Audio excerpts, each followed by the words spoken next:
The Pascagoula abduction, the recording that changed everything. Two fishermen encounter beings from an unknown craft. A hidden recorder captures what happens when they think no one is listening.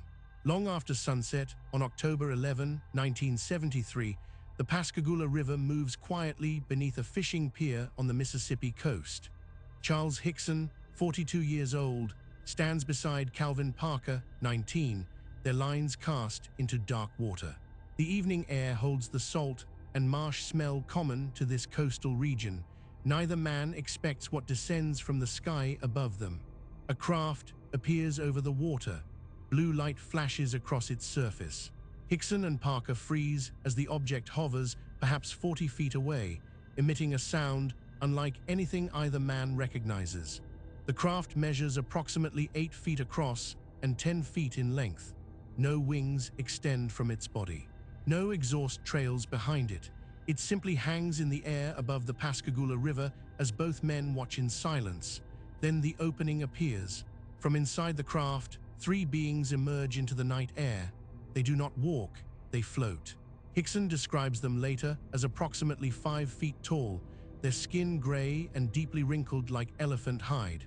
Their hands terminate not in fingers, but in claw-like appendages. Where eyes should exist, Hickson sees nothing. The beings move toward the pier without sound, without visible means of propulsion, crossing the distance between craft and fishermen in seconds. Hickson finds himself unable to move. His muscles refuse commands.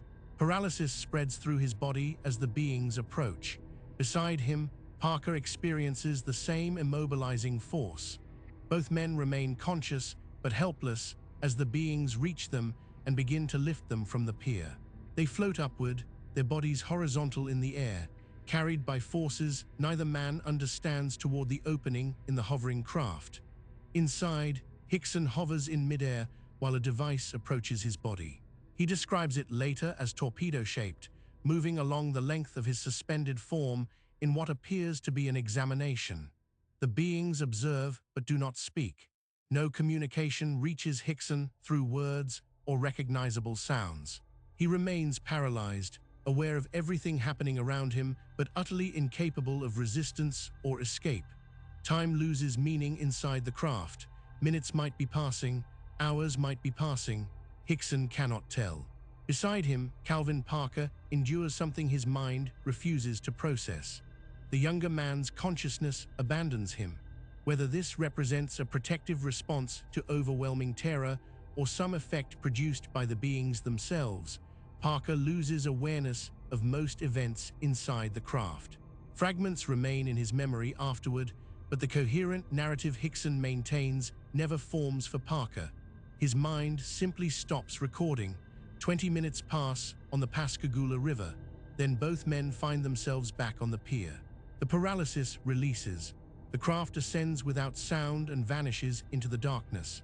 Hickson and Parker stand alone beside their fishing rods, their lines still extending into the water below. Neither man speaks immediately. Both struggle to comprehend what just occurred. Eventually, Hickson moves first. They cannot remain here. They cannot simply return home and pretend nothing happened. Something must be done. Someone must be told. Hickson drives both men to the Jackson County Sheriff's Office, where they request an audience with Sheriff Fred Diamond. The time approaches midnight when they enter the building and begin describing their encounter to law enforcement officials who have heard many strange stories, but nothing quite like this. Sheriff Diamond listens to their account with the professional skepticism his position requires.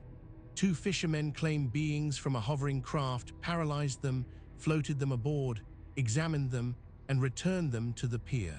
The story sounds absurd. Diamond suspects intoxication or deliberate fabrication. He considers the possibility that Hickson and Parker constructed this narrative together, perhaps seeking attention or setting up some elaborate publicity scheme.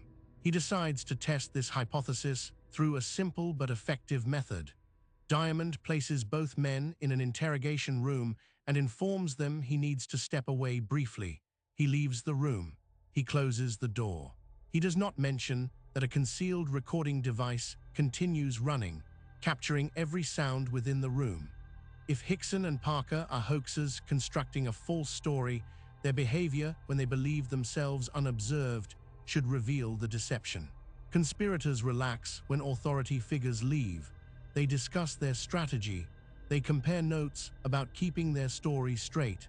Diamond expects the recording to capture exactly this kind of conversation. Instead, the recording preserves something entirely different. Calvin Parker weeps. He prays aloud, his voice breaking with emotion. Hickson speaks to him in tones of continued fear and confusion.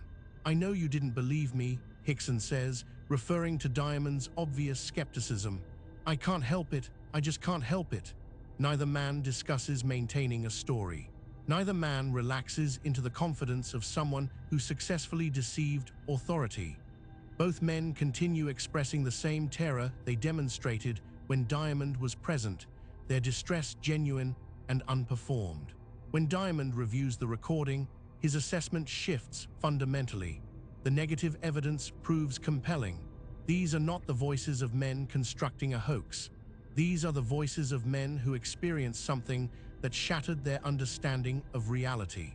Diamond tells a colleague afterward that he believes Hickson and Parker are telling the truth about what happened to them on the Pascagoula River. News of the encounter spreads rapidly. Within days, the Pascagoula abduction becomes national news. October 1973 represents one of the most active periods for UFO sightings in American history, with reports flooding in from across the country. The Hickson and Parker case arrives during this wave of heightened activity, amplifying public interest and media coverage. The attention draws investigators from the most respected organizations studying unexplained aerial phenomena.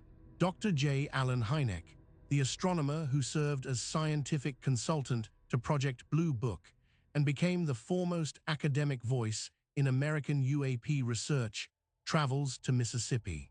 Jacques Vallée, the French computer scientist and ufologist, whose work influenced both scientific and popular understanding of encounter phenomena, accompanies him. Both men interview Hickson and Parker extensively. Hynek's assessment after the interviews supports Diamond's conclusion. The emotional state of both witnesses appears genuine. Their consistency under repeated questioning suggests authentic memory rather than constructed narrative. Hynek, whose scientific reputation depends on maintaining rigorous standards of evidence, finds no indication of deliberate deception in either man's account. Both witnesses agree to polygraph examinations. Hickson undergoes testing and passes. Parker, still severely traumatized by the encounter, initially declines. The younger man's psychological state deteriorates following the incident. He requires brief hospitalization. The experience on the pier becomes the defining trauma of his life, something he cannot process or integrate into normal consciousness. Parker retreats from public attention. While Hickson engages actively with investigators and occasionally speaks to media outlets about the encounter, Parker withdraws completely. For decades, he refuses interviews and avoids any discussion of October 11, 1973. His silence becomes notable among researchers familiar with the case. Why would someone seeking attention or publicity disappear from view? Why would a hoaxer abandon the spotlight? The U.S. Navy reportedly conducts an independent investigation, with research personnel already stationed in the area examining the Pascagoula case separately from civilian researchers. Official documentation of this Navy involvement remains unreleased, but multiple sources reference military interest in the encounter. No physical evidence from the pier site emerges. The craft leaves no trace. Only the witnesses and the concealed recording remain. Charles Hickson maintains his account without deviation until his death in 2011. Across 38 years, his description of events never changes. He faces skeptics and believers alike with the same consistent narrative, always describing the encounter exactly as he described it to Sheriff Diamond on the night it occurred. In 2018, 45 years after the incident, Calvin Parker breaks his long silence. He publishes a book titled Piercing the Veil, providing details he never previously disclosed publicly. The personal account adds emotional depth to the basic facts already on record. More significantly, Parker's delayed testimony maintains complete consistency with Hickson's version. After decades of avoiding publicity, having no apparent motive for fabrication, Parker describes the Pascagoula abduction as the worst experience of his existence and confirms every major element of the story he and Hickson told in 1973. Parker undergoes polygraph examination during this later period and passes. The delayed testing, combined with his decades of silence and obvious reluctance to revisit the trauma, strengthens rather than weakens his credibility. Researchers note that Parker gained nothing from his years of public engagement with the case except continued psychological distress. His eventual willingness to discuss the encounter appears motivated not by desire for attention, but by a need to finally process what happened to him on the Pascagoula River. The concealed recording remains the evidential cornerstone of the entire case. It represents the only instance in documented American abduction history where witness behavior under genuinely unobserved conditions was captured and preserved. The recording's value lies precisely in what it does not contain. It does not contain conspiratorial conversation. It does not contain the relaxation of performance when the audience leaves. It does not contain any of the markers that would indicate deliberate deception. Instead, the recording documents two men experiencing genuine ongoing trauma, believing themselves alone, maintaining the same emotional state they displayed under observation. For researchers evaluating witness credibility, this negative evidence proves more valuable than any positive claim. The recording rules out the hoax hypothesis not by proving what happened, but by proving what did not happen. Hickson and Parker did not behave as hoaxers behave when they think no one is watching. The Pascagoula case occupies a unique position in the American record of encounter phenomena. It combines multiple forms of credible evidence: consistent witness testimony, professional investigator assessment, polygraph results, the concealed recording, and Parker's delayed corroboration, published decades later with no apparent motive beyond truth-telling. The case lacks physical evidence, but compensates through the depth and quality of testimonial evidence. Researchers continue examining the Pascagoula encounter as a benchmark case, an example of what authentic witness testimony looks like when subjected to rigorous scrutiny. The recording Sheriff Diamond, made on October 11, 1973, remains accessible to anyone who wishes to hear the voices of Charles Hickson and Calvin Parker when they believed no one was listening. Those voices tell a story of terror and incomprehension that no performance could authentically replicate.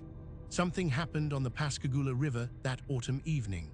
Whether the explanation involves craft from another world, interdimensional entities, psychological phenomena beyond current understanding, or something else entirely remains unresolved. What the evidence does establish is that Charles Hickson and Calvin Parker genuinely believed they experienced exactly what they described, and their belief was not the product of intoxication, mental illness, or deliberate fabrication. The case endures because the questions it raises remain unanswered. The recording endures because it captures human response to the inexplicable in its rawest form.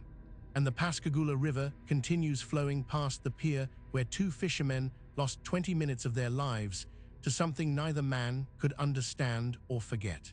If you found this case compelling, subscribe to Vanishing Roads for more documented paranormal investigations from around the world. This story was created with AI assistance based on documented case files. All events reference real investigations and reported incidents.